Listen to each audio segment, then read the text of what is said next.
Hi, I'm Joy Eliason, and I will be reading to you my novel Lily of the Shadows, a novel from the vault. Chapter 1. Manx stood at the edge of the forest, terrified of what the future held for her. She was about to embark on a mission to an unknown land farther than she had ever known existed. She was a wither sprite, a creature that stood like a man yet had many feline characteristics, such as her golden fur and her piercing red and orange eyes that blazed like a fiery sunset. She stood at about 5'4" and was remarkably skinny due to a harsh and painful past, having grown up in a dungeon from 5 years on to 16. Unlike others of her kind, she had no tail, thus being called Manx, first by her mother and then by everyone who knew her, as she refused to be called by her given name, Tamira Jade. The golden vertical stripes under her eyes almost resembled tear stains, giving her an almost sad appearance. She rarely smiled, life having never treated her well, seeing as she was brutally torn from the arms of her mother and locked up because of her powers. She was a silver helix of shadow, meaning her powers gave her control over the shadows themselves, to manipulate and even pass through them at will. Her father had left her and her mother the day she was born, not because he wanted to ditch the responsibility of a family, but because of his fear that if his master, the Red Shadow, Dracolich and Master of Darkness, knew of the existence of his family, they would surely be doomed, and so he fled the only happiness he knew, creeping back into a life of misery and darkness, all because he loved his family too much to let them get hurt, even though his choice of deserting them hurt them much more than staying would have. Manx stood next to Vaskin, a Periglisp boy aging at nearly 18. He was tall and thin, his kind closely resembling humans, but with pointed ears, slightly sharper canine teeth, and with the most striking difference being that Periglisps have a tail with a venomous stinging barb in the end. An odd thing about Periglisps is that they can fly without wings or any support, able to float about like pixies. One might even say that Periglisps were oversized fairies that had lost their wings and were able to fly by their magic alone. Yet one might also argue with that tail, a Periglisp was more like an imp, and it's true that many Periglisps have an impish, albeit mischievous nature. Whatever the matter of fantastical species or type, Vaskin has the charm and wit of a weasel, and could pick any lock you could name due to his past as a pickpocket before being reformed in the service of the Dragon Empress's knights. Vaskin was indeed a handsome specimen of his kind, his almost fangs giving him an adorable charm and the scar across the bridge of his impish nose adding to his looks. Another scar in the shape of a cross graced his right cheek, having once marred his face and now being nothing but a slight blemish that didn't dampen his whimsy. He had feather-brown hair that fell over his forehead in rugged spikes, most of it being covered in a brown hat that could suit a pirate if it were a shade of red, yet it suited him just fine. Vaskin had an eye for valuables, as all members of his kind have an attraction to shiny objects, and his ears and neck were adorned with various bits of gold and silver. Vaskin was, in short, head over heels for Manx. Every aspect of her being attracted him, and since the 2 quests he had completed before, one with her and one with the purpose of finding her after she had run away to the Harrow Forest, had led the 2 of them to get to know each other deeply. He planned to spend the rest of his life with her, despite the fact that she had single-handedly parried every one of his advances. Admittedly, Manx had found herself finally giving in to him, yet she was afraid to become too close because of all the emotional scars of her past. She didn't know how to communicate her slowly growing feelings for him, and she didn't know how to hardly even be his friend, or anyone else's at that matter, because in her past she had been treated as less than dirt. After the past 2 quests, she had grown exponentially since being released from the dungeon, yet had very far to go. She had found her father, reunited with her mother, and found that she could have friends, yet she questioned her value and her purpose. In truth, Manx had no idea how to reciprocate Vaskin's love for her, and she was afraid of losing him and everyone she knew, afraid that she would get locked up again or worse, and that fear boiled inside her, tainting her every decision. Her deepest fear was that the venom in her veins from the Juggernaut Scorpion would bite back once more. The venom of the Juggernaut Scorpion causes its victim to either die or kill those around them while they are trapped in their own body, watching the carnage, and she feared that it would relapse, causing harm to those she had grown to care for. The only thing preventing the venom from affecting her was the fragment of the diamond lily which was magically embedded in her heart, thanks to the work of Kashmir and the last Bedazilisk. Kashmir was a 2-tailed cat, another name for her kind being monster cat because of her above-average house cat size and the immense power she held in her paws. Kashmir was a cryptic feline, witty and slippery as an eel greased with oil, and more cunning than a fox in a corner. She was the kind of majestic and magical creature that not only turned heads with her stunning beauty, but struck terror into the hearts of creatures mortal and immortal alike, being a true work of the Creator's hand. Cashmere was about the size of a Labrador, but much furrier and with more bite. She had dazzling fur as yellow as the blazing sun, which was draped with orange and red stripes, and her eyes were a magnificent turquoise, sometimes blue and sometimes green, and every fur on her magnificent coat shimmered in the light. She had the prowess of a lion and could stare down any dragon, only for the dragon to cower at her gaze, for she was wise and old. Cashmere's mind was a steel trap, sharp and precise, and she spoke often in riddles and rhymes, hiding most of her knowledge in the way any cat keeps its secrets. She was a creature to be feared and respected, with an air of mischief and mystery, yet she was a friend to Manx and Vaskin, watching over them like a guardian angel, as if they were her own kittens, despite the fact that sometimes they disapproved of her motherly visage over them. "So, where exactly was the Empress sent?" Manx asked, staring at Cashmere with wide eyes. "As I told you two before, the answer lies behind a swirling door. To another world we must make haste, so stop finding ways of time to waste. Oh my, apologies, I really need to get used to the old Earth accent. As I was saying, Lyrica sent the Empress to another world known as Earth, and we must travel through a dimensional rift in order to rescue her before all her memories of our world fade away. And Zolt, Mirage, Hadrix, Ravenna, and company will try to hold the castle while Lyrica's dark forces move in from all sides. We need to rescue the Empress before Lyrica takes the castle," Cashmere replied. Vaskin said, "You know, Cat, it's a lot easier to understand you when you're not doing that whole rhyming thing." "Whatever," the two-tailed cat replied. Manx was feeling so uneasy about all this, and she secretly wished that she hadn't been hand-picked for this particular mission. "Oh, before we enter the rift, I have something for you," Cashmere said, suddenly pulling two glowing red amulets out of thin air. "What's the shiny stuff for?" Vaskin asked, his interest extremely piqued. "The inhabitants of Earth are not used to seeing your kind. These amulets will make it so that the humans who do not believe in your kind will not see what you really are. Oh, and Manx, yes, the amulet will hide your ability from them. You will be able to use your powers, but try to refrain from standing out. We need to blend in order to succeed," Cashmere said. Manx hesitantly reached out for the amulet and cautiously put it around her neck, Vaskin doing the same with his, albeit more quickly. "Well, I will see you on the other side. The location I chose is crowded enough for us to be safe from notice and close enough to our objective. I already have us a house, and you're going to just love the car. And I chose someplace fun. You're going to enjoy this," Cashmere said, before disappearing in a swirl of blue, gold, and white. "Wait, Cashmere, what's a car? And what about reading about this place and research and... Ugh! You stupid cat!" Manx started with frustration. Vaskin smiled at her and reached for her hand, but she recoiled. "So, I guess this is it. Just walk through the glowing circle and then we're there," Vaskin said, eager to begin the mission, but a bit nervous about traveling to another world. Manx was utterly terrified, standing there like a deer in the headlights. She stood there, frozen, shadows rushing out of her palms. "Cashmere didn't say I couldn't say goodbye," Manx muttered before walking off into the forest. Vaskin shook his head and said, "Come on, Manx, we need to go, now." Manx spun around, glared at him, and said, "So you're saying I can't have just one look at my home, and that I can't at least let my parents know I'm going to miss them? After all this, after all my life, don't I deserve just 1 minute with my parents before losing them all over again? Wake up, stupid." "I didn't mean, I'm sorry, I'll be waiting for you, okay?" Vaskin replied, wishing he hadn't opened his big mouth. Manx made it very clear to him that he had upset her by storming off to the small house her parents had built long ago, all the while shadows trailing in her wake. Manx found her father inside, washing some dishes, and she pinched herself for the 1000th time that day, trying to accept that this was real.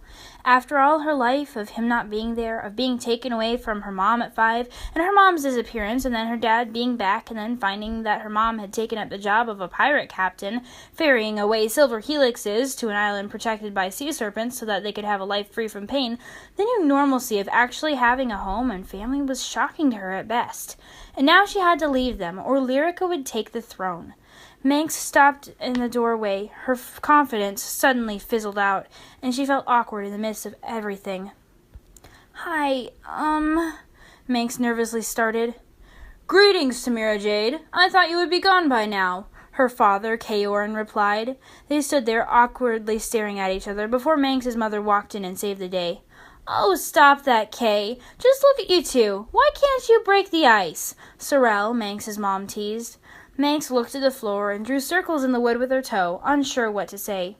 "Oh my gosh, you two. Seriously, you two are ridiculous. We're together now, finally a family again, and all you can do is sit there with an awkward silence. If only I had some way to show you two how stupid you look," Sorrel said, walking over to Kaorin and giving him a gentle peck on the cheek. As if revived by her display of affection, he shook his head and said, "Yes, family," while giving Manx a look that said, "Your mother is crazy sometimes." Manx put a hand over her mouth to stifle a giggle rising in her chest. Her mother then eyed her suspiciously and said, "Don't you have somewhere to be?" I came back to say goodbye," Manx said sheepishly. Sorrel walked up to her and pulled her daughter into her arms, saying, "Oh, my goodness, baby, look at you. You look petrified. I know you don't want to go, but you look like you are going to be sick. Manx, my girl, it's okay. I'm here." Mom? "Can you maybe let me breathe?" Manx asked, pulling back slightly. Sorrel released her grip a little before looking at Manx in the eye. Kaorin went back to doing the dishes, and Manx watched with fascination. He went about the chore in the same manner that he did in polishing his weapons, slow, methodical, strategic, and never missing a single spot. Suddenly Sorrel reached out a hand and grabbed him by his shirt, pulling him into an awkward and yet loving embrace. Once he realized that he wasn't being attacked, he wrapped his arms around his wife and daughter. "Kay, don't you know that you have a wet dish rag in your hand?" Sorrel suddenly protested. Kaorin grumbled something about having been busy, and Sorrel pulled the wet cloth from his hands, broke out of the hug, and squeezed the remainder of its contents down his back. Manx watched in horror, waiting for him to react, but he just passively took it without much protest, other than taking the rag away from Sorrel and shaking his head disapprovingly. Manx backed away whilst giving both her parents a funny look.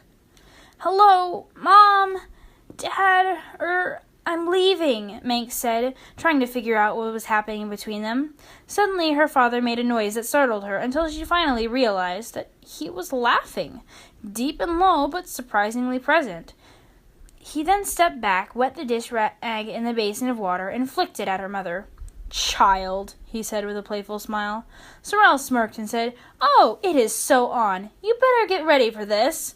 Manx half expected her mother to slap her father, but instead she gave him a big kiss that made him melt, like chocolate on a hot summer day. She looked away innocently and said, "Okay, bye. I love you. Don't disappear ever again." Sorrel pulled back from the kiss, leaving Kaorin wanting more, but he quickly came to his senses and said, Same here. Don't you go and ruin yourself over that boy. You're worth more than that." "Oh, stop it, Kaorin. She'll be fine. She's your girl, after all. Our girl. Now, Manx, have fun, but don't ever get serious with any boy until you know he's the one you want to spend the rest of your life with. That Vaskin's a good kid. Just don't trust him to know how far is too far," Sorrel cut in. Manx gave her a look of horror and said, "What do you mean, get serious? Too far? What is all this nonsense? Mom, he's just some guy. It's not like I want to spend my life with him, or any male for that matter." Manx's parents both gave each other a strange look, as if they knew something she didn't. "Tamira Jade, you are almost 17. Don't you know anything about—" "Sorrel, help," Kaorin said nervously.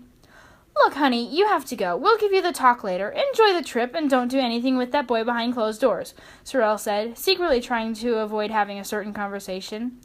"The talk?" Manx asked, her eyes wide.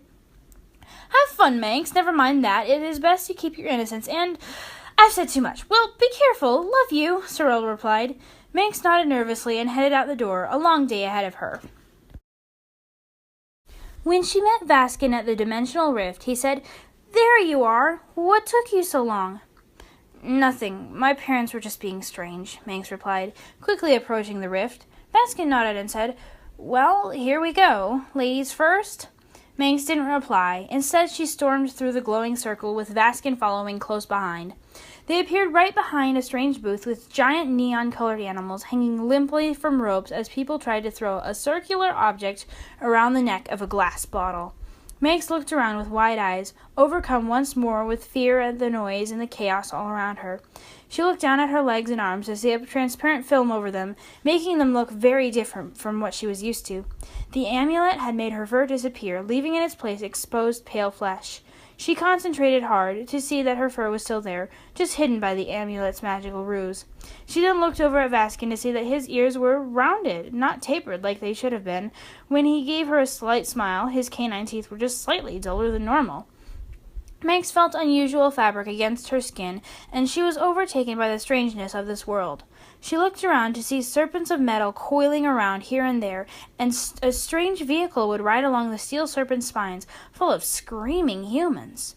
She swallowed hard, hoping against hope that the giant metal serpent things were not torture devices.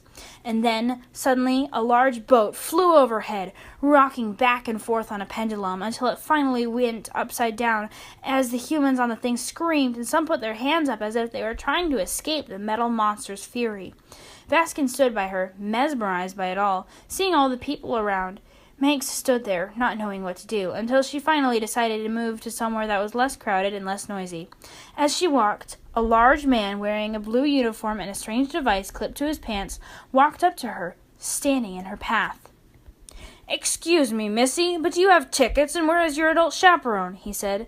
Manx stood there, shocked and confused. "She's with me," Vaskin said, stepping into the conversation. "Uh-huh. How old are you, and where are your tickets? The rules of the park clearly say that to get in you need tickets, and to get tickets you need to pay. Are you two kids lost or something?" the man said threateningly.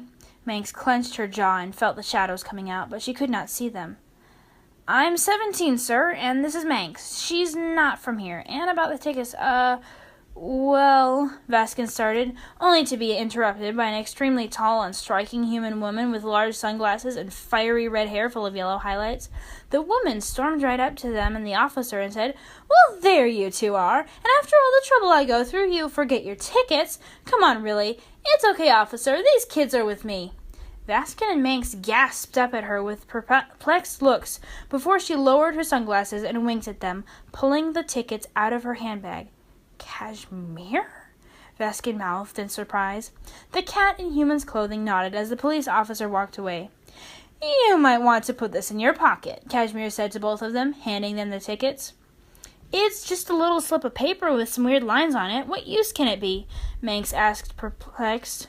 "That little slip of paper allows you to ride any ride in the park. Don't lose it. I had to fork over a whole bunch of these green babies to get your tickets, and they aren't cheap," Kashmir said, pulling a stack of $10, $20, and $50 bills out of her wallet and waving them in their faces.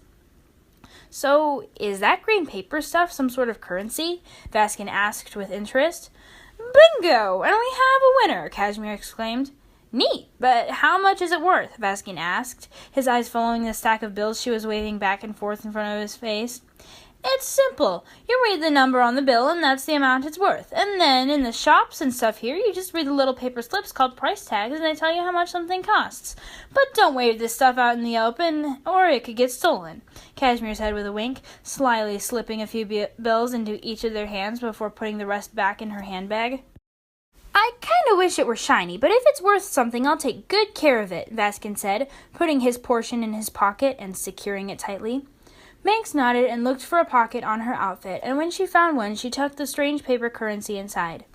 "So, what are you two waiting for? Don't you want to ride some rides or something? Come on, this is any human's dream to spend the day at a place like this. I wouldn't recommend the water park, but your ticket lets you there if you wish," Kashmir said as Vaskin and Manx stood there dumbfounded by everything around them. "I thought those things were torture devices," Manx said nervously, staring at one of the tall steel serpents. "Oh my gosh, you're so clueless. Those things are called rides, and people ride them for fun. Come on, I'll show you. The tall snaky ones are called roller coasters, and the other rides have other names. They're a blast," Kashmir exclaimed, as she began to walk towards a long line of people waiting to ride on a roller coaster called the Wild Thing. Manx was hesitant to follow, but she didn't want to get lost, and so she blindly followed the cat through the crowds of people. "Wait, Kashmir, if those roller coaster things aren't torture devices, then why are the humans screaming as if they are going to die?" Manx said with fright. Kashmir spun around and said, "Oh, you're confused. Those are happy screams because they're having fun. Think of it like when you were on the quest and you had to ride Hadrix or Azarath or Sheena. It's supposed to be fun. Manx gave her a look of horror and instinctively put her hand to the side of her neck where the juggernaut scorpion had stung her with its caustic venom, remembering the first quest she had been on. She had been very sick from the venom the last half of the first quest, and so most of her time on the back of a dragon was spent trying not to hurl while fighting for her sanity and her life. She had a feeling that she would hate these roller coaster things, and she clenched her jaw, wanting to just run away from the park. She opened her mouth to talk finally, just as the metal gates of the ride entrance had opened and it was their turn to get on. I don't want, Manx started, just as the cat in human form pushed her into the seat on the ride. Vaskin climbed into the seat next to her, both of them unsure about what to do. And then a human working for the park came over and clamped the restraints over Manx and Vaskin, and Manx woke up to the shocking reality that she was clamped into a cold, unfeeling metal monster with no hope for escape. On second thought, maybe I should have put you two in the back, Manx heard Kashmir call from behind them. Manx gulped in terror as suddenly the machine lurched forward, with her trapped in its unyielding restraints.